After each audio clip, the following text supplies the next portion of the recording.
ஆண்டவராகிய இயேசு கிறிஸ்துவின் நாமத்தில் அன்பின் வாழ்த்துக்கள். கொலோசையர் 4:2 இடைவிடாமல் ஜெபம் பண்ணுங்கள், ஸ்தோத்திரத்துடன் ஜெபத்தில் விழித்திருங்கள்.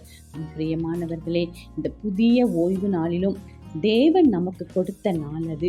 அந்த நாளில் இடைவிடாமல் நான் ஜெபம் பண்ணி கொண்டிருப்போம். அப்பொழுது தேவ பிரசன்னம் நம்மை சூழ்ந்து கொள்ளும். தேவ கிருபை நம்மேல் இருக்கும். தேவ ஆவியானவர் நம்மோடு அசைவாடி நம்முடைய காரியங்கள் எல்லாவற்றையும் அவர் பார்த்து கொள்வார். நாம் செய்ய வேண்டியது ஒன்றே ஒன்று, தேவ சமூகத்தில் சோஸ்திரத்துடன் ஜெபத்தில் விழித்திருப்போம்.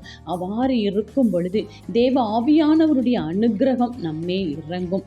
பரிசுத்த ஆவியானவர் நம்மை ஆட்கொண்டு வழிநடத்தி எல்லா இடத்திலும் நமக்கு முன்பாக சென்று சகல காரியத்திலும் நம்மை மேன்மையாக வைப்பேன் என்று கூறுகிறார்.